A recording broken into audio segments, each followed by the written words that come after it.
I still remember the morning of my 65th birthday as if it were yesterday. The kind of morning where the world feels soft, fragile, and full of unspoken promises.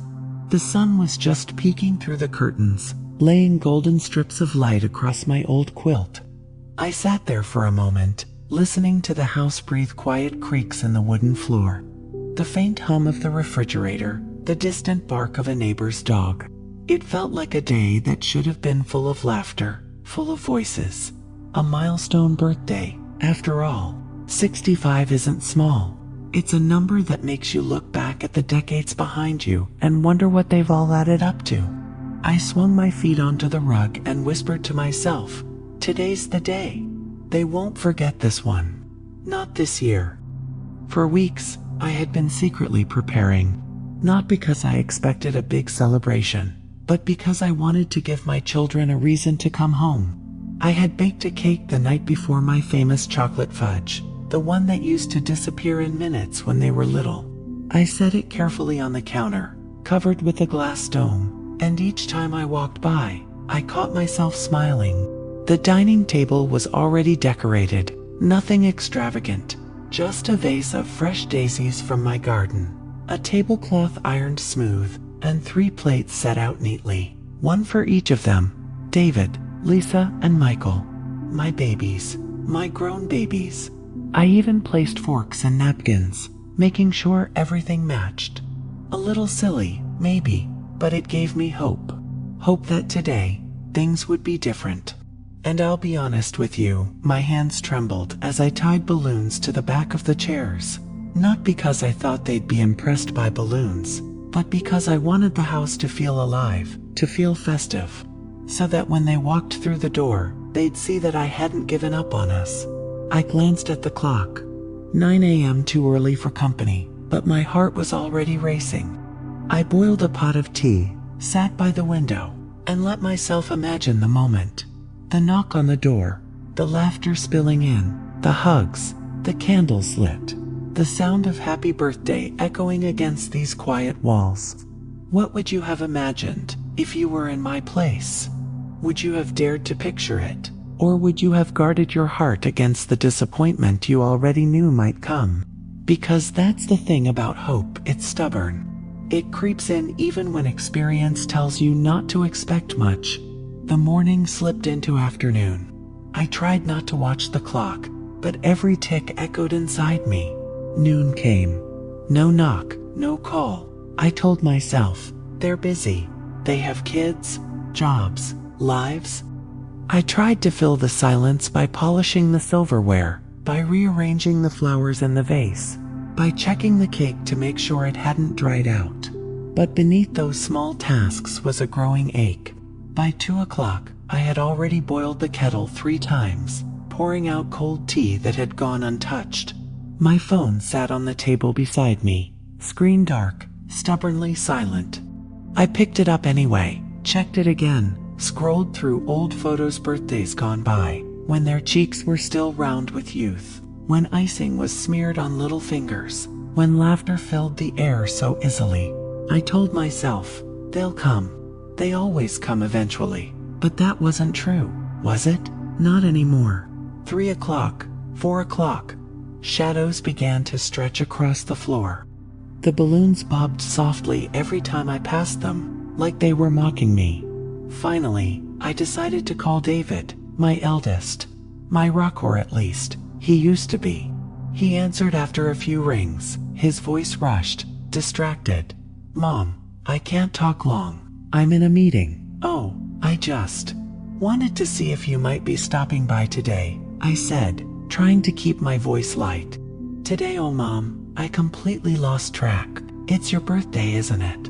Listen, I'll call you tonight, okay? The line clicked dead before I could respond. I stared at the phone in my hand, the silence heavier than any words he could have said. Lisa was next. My only daughter. She picked up with the sound of children screaming in the background. Mom, hey, I can't really talk. The kids are running wild. I understand, I said. I just wondered if maybe. Look, I'll call you later, okay? Love you. Click gone. And then Michael, sweet Michael, my youngest. He answered, but his voice was distant, muffled, as if he was already somewhere else. Hey Mom, happy birthday. Listen, I was going to come by, but could you maybe spot me a little cash instead? Things are tight right now. Cash, on my birthday. That was his gift. Another request. Another withdrawal from a heart that was already running dry. I don't remember what I said after that. Something polite, probably. Something like, we'll talk about it later. But when the call ended, I sat there staring at the empty table set for 3 plates, 3 forks, 3 empty chairs. The cake sat untouched on the counter, its frosting still smooth, the candles waiting to be lit, and me. I was waiting too. I waited until the sun dipped low, until the golden light turned to gray shadows creeping up the walls. I waited until the balloons drooped and the flowers began to wilt. I waited until my tea was cold, my phone silent, my heart heavy. And when I finally blew out the candles alone, whispering a wish that felt foolish even as it left my lips, the tears came not loud, not dramatic, just quiet streams rolling down cheeks that had known too many disappointments. Do you know what's worse than being forgotten? It's being remembered only when it's convenient. By the time I went to bed, the cake was still untouched. I couldn't bring myself to cut it. It felt like if I did, I'd be admitting defeat, admitting that no one was coming, that no one cared. I lay there in the dark, staring at the ceiling, asking myself the same questions over and over. When did I stop being important? When did my love, my sacrifices, become so easy to dismiss? And maybe you've asked yourself those same questions before. Maybe you know what it feels like to pour everything into people who give you crumbs in return. That night, I didn't sleep much. Every creak of the house sounded louder, every memory sharper. I thought about birthdays past, about the faces that used to light up at the sight of balloons and cake. I thought about the nights I stayed up late sewing costumes, the mornings I packed lunches, the sacrifices no one ever saw, and I thought about how, somehow, somewhere along the way, I had become invisible to the very people I had once been the center of. The day after my birthday, the silence of the house clung to me like a heavy coat. Every corner seemed to echo with what wasn't there: no laughter, no chatter, no phone buzzing with late apologies.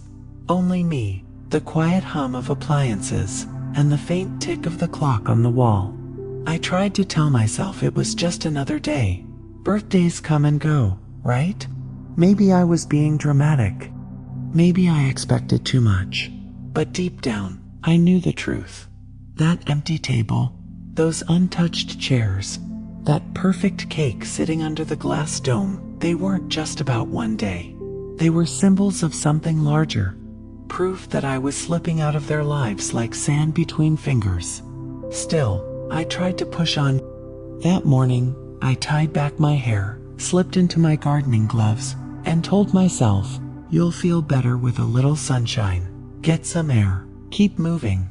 The garden had always been my refuge. Rows of tomatoes, peppers, herbs, and the stubborn roses that bloomed no matter how much the weather tried to beat them down.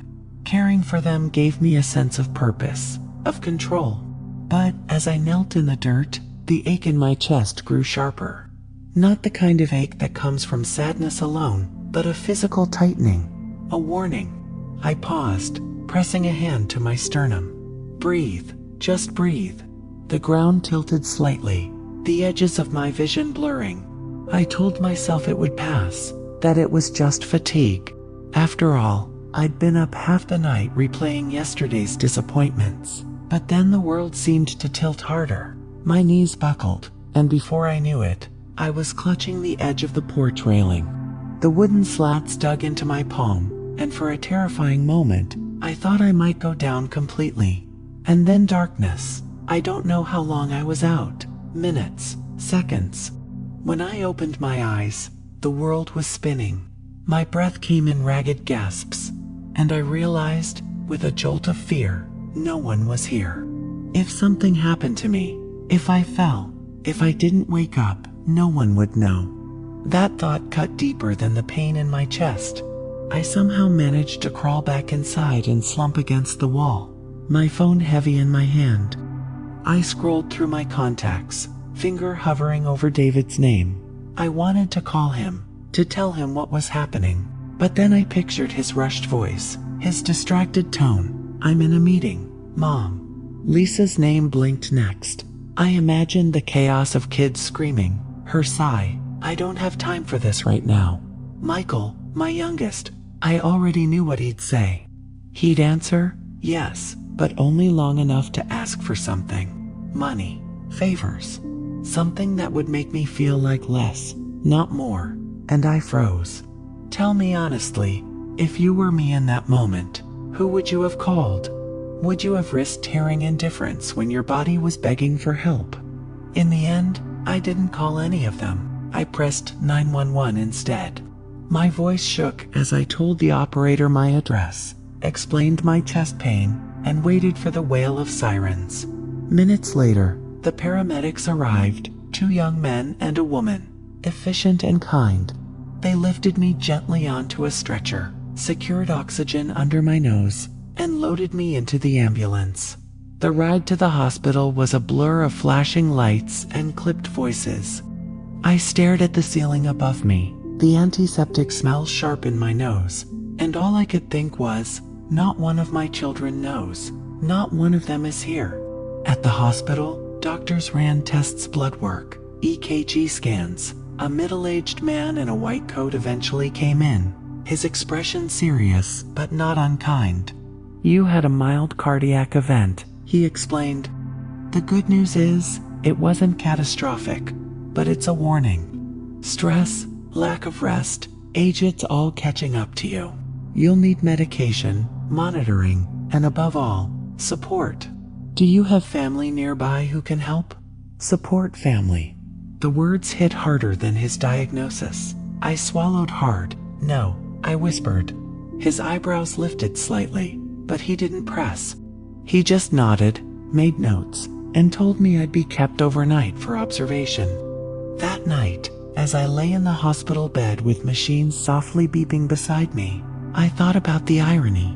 All those years of sacrifices, late nights, double shifts, doing without so they could have more, and here I was, alone in a sterile room. I thought about calling them, about telling them where I was, but the fear of rejection was heavier than the weight on my chest, so I stayed silent.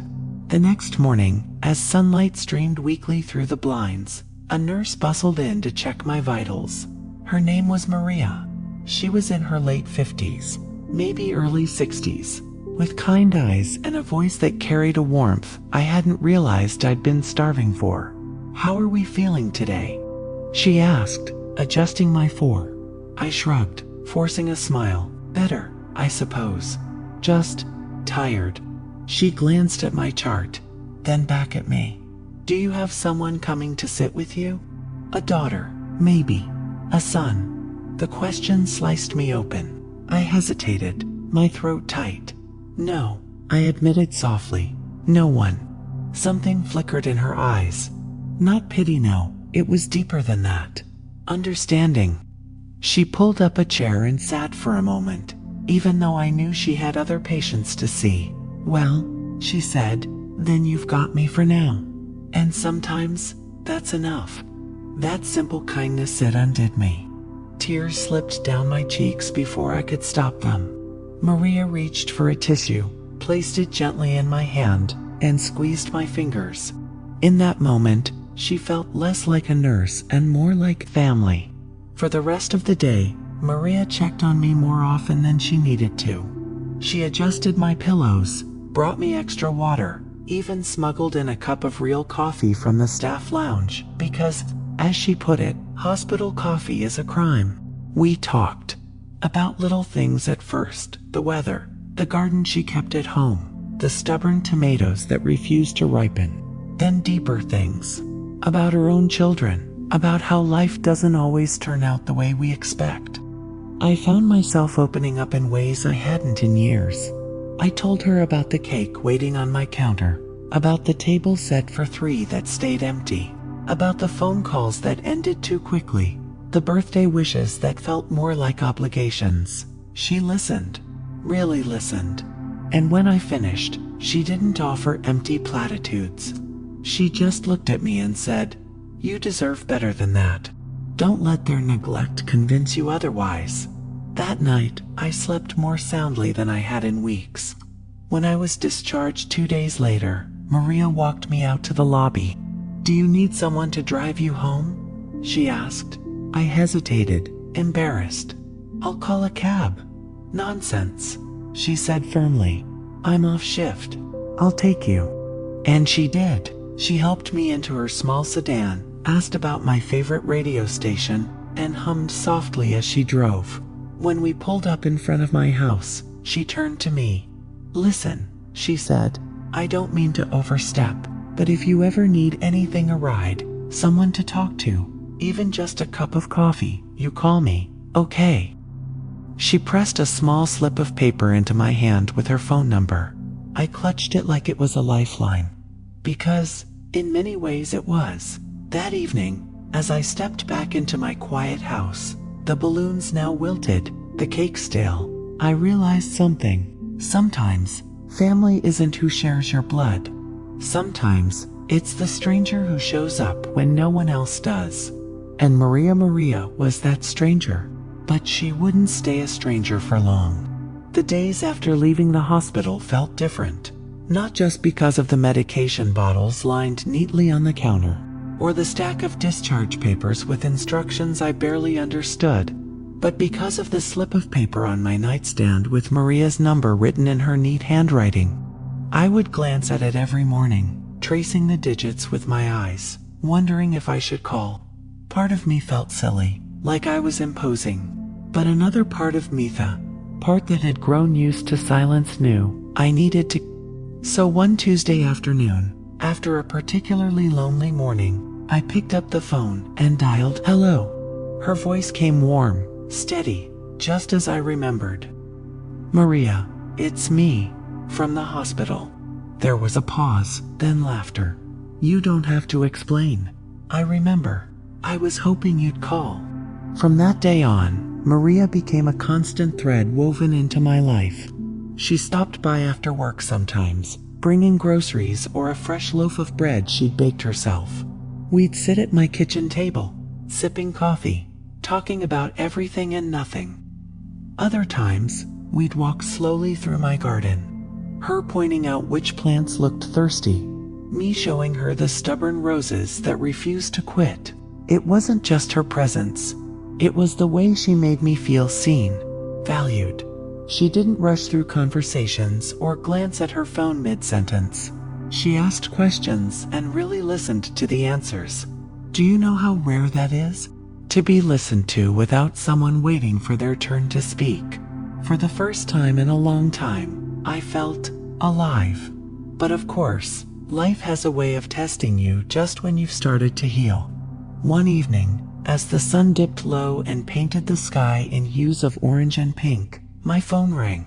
It was Lisa. "Mom," she said, her voice taut, "I heard you were in the hospital. Why didn't you tell us?" I swallowed, because I didn't want to be a burden. There was a beat of silence before she sighed. "That's not fair. We're your family." I almost laughed, bitter and sharp. Family. Where were they when I blew out the candles alone? When the paramedics carried me away, when the doctor asked if I had support and I had to say no. But I bit my tongue. "I'm fine now. Maria helped me." Maria, the suspicion in her voice was thick. "She's a nurse. She's been kind to me." Lisa exhaled sharply. "Mom, you can't just trust strangers like that. You don't know her." Her words stung. Because while Lisa was busy warning me about trusting strangers, she hadn't bothered to be there herself. "Lisa," I said quietly, "sometimes strangers do more for you than family ever will." The line went cold after that. She mumbled something about the kids needing dinner and hung up. I sat there staring at the phone, my heart heavy. A few days later, Michael called. His voice was hesitant, almost sheepish. "Mom, I heard you had a health scare. You okay? I'm better, I told him, taking it one day at a time. That's good. Listen, I was thinking, I could come by this weekend. Hope fluttered weakly in my chest. I'd like that. But then he cleared his throat. Thing is, I need a little help first. Just a couple $100 to tide me over. You know, gas, groceries, bills. There it was again. The sting of being wanted, but not for who I was, only for what I could give. I wanted to say no. I wanted to tell him that my heart couldn't afford to keep being bled dry. But instead, I found myself whispering, "We'll see." After the call ended, I sat in the quiet, shame burning hot in my chest. Why was it so hard to tell my own child no? When I told Maria about it later, she reached across the table and squeezed my hand. "You have to set boundaries," she said gently. "Love doesn't mean giving until you're empty. Love means being honest even when it hurts." Her words lingered with me long after she left. Then came David, my eldest. He showed up unannounced one Saturday, pulling into the driveway in his shiny car. I hadn't seen him in months. I rushed to the door, heart swelling. But the moment he stepped inside, I knew this wasn't a social call. "Mom," he began, not even sitting down, "I've been looking at the market. This house, it's worth a lot right now. If you sold, you could move somewhere smaller, easier to manage. And the money, it would go a long way for all of us. For all of us, not for me, for them." I stared at him, the walls of my home suddenly feeling like they were closing in. Every photo on the wall, every dent in the floorboard, every memory embedded in these rooms, they wanted it gone. "This is my home," I said firmly. "I'm not selling." He sighed, frustrated. "You're being unreasonable. Think of the future. Think of us." I wanted to scream. "I have thought of you for 65 years. I've thought of you. When do I get to think of me?" Instead, I said, "David, if you came here to pressure me, you can leave." His eyes narrowed, but he didn't argue further. He just muttered something under his breath and walked out, the slam of the door echoing through the empty house. That night, I sat alone at the kitchen table, staring at the slip of paper with Maria's number. My children, the ones who should have been my safety net, were tearing holes in it instead. And Maria the stranger was the only one keeping me from falling through. The contrast was stark, painful, unavoidable. But it was only the beginning, because soon their indifference would turn into something far worse. The morning started quietly. A breeze moved through the curtains, carrying the scent of roses from the garden. I thought maybe, just maybe, it would be a good day. But peace, I've learned, doesn't last long in my house anymore. By mid-afternoon, the knock came, sharp, impatient. When I opened the door, all three of my children stood there, David with his arms crossed, Lisa clutching her purse like a shield, Michael looking restless, tapping at his phone. "Mom," David said without preamble, "we need to talk." Something in his tone made my stomach clench. They walked inside like they owned the place, their voices filling the living room where laughter used to echo when they were kids. Lisa was the first to speak. "We're worried about you. You're getting older, and living alone in this big house isn't safe." Her words might have sounded caring to anyone else, but I knew better. The flick of her eyes toward David, the tightness in her joint, wasn't worry, it was strategy. Michael chimed in next. "Yeah, Mom, you need support. Someone to look after you." I swallowed, my voice calm but firm. "Maria helps me. I manage just fine." At the mention of Maria's name, David's face hardened. "We don't trust her. She's not family. She could be after something, your money, your house." I shook my head. "She's been more of a daughter to me than you've been lately." The silence that followed was heavy, sharp. Lisa's voice broke it, brittle with anger. "That's not fair. Not fair." The words slipped out before I could stop them. "Not fair as me spending birthdays alone. Not fair as lying in a hospital bed, wondering if anyone even cares enough to visit. Maria showed up when none of you did. That's fair. For a moment, I thought maybe they'd soften. Maybe they'd see the truth. But instead, David leaned forward, his voice low and edged. If you keep letting her into your life, don't be surprised if we keep our distance. She doesn't belong here, Mom. We do. And then came Lisa's whisper, quiet, but heavy as a stone. If Dad were still alive, he'd agree with us. That cut deeper than anything. My breath caught, tears stinging my eyes.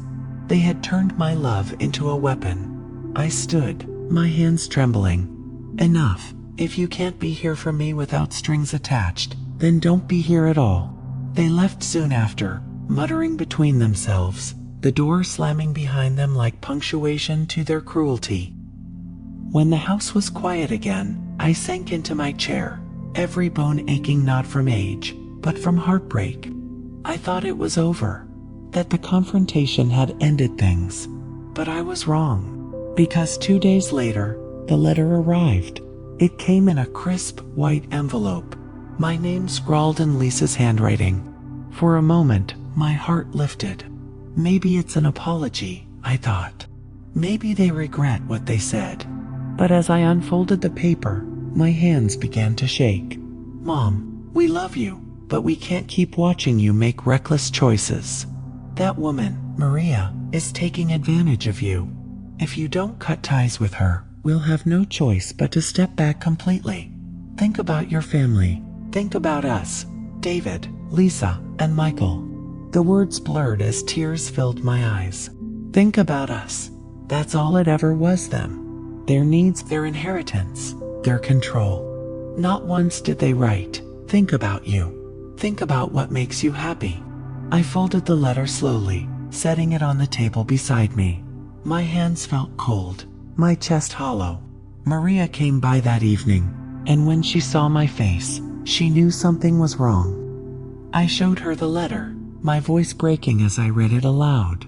She listened, her jaw tightening, her eyes soft with sympathy. When I finished, she placed her hand gently on mine. You have a choice, she said quietly. You can let their words dictate your worth, or you can decide for yourself. You deserve joy, you deserve peace. But the weight of their rejection pressed heavy on me. That night, as I lay in bed, the house felt unbearably silent. The shadows seemed longer, the air colder. I kept hearing their voices. She doesn't belong here. If Dad were alive, think about us. It was a loneliness deeper than any I had ever known. Because it wasn't just being alone, it was being abandoned by the very people I had carried, raised, sacrificed for. I closed my eyes, tears wetting the pillow, and for the first time, I wondered if maybe I truly didn't belong anywhere anymore. But little did I know, this darkest chapter was setting the stage for something I could never have imagined. Because sometimes, life breaks you down, only to rebuild you into someone stronger than you ever thought you could be. The morning after reading that letter, I couldn't bring myself to get out of bed. For years, my routine was sacred: make tea, feed the birds, tend the roses, hum a hymn while the kettle whistled. But that morning, the house felt heavy, as if the walls themselves were closing in. I stared at the ceiling and thought, what's the point? I had given everything to my children, my best years, my sleepless nights, my last coins when times were tough, and in return, ultimatums, conditional love, silence. It's strange how grief doesn't always roar. Sometimes it whispers. And that morning, it whispered, maybe they're right.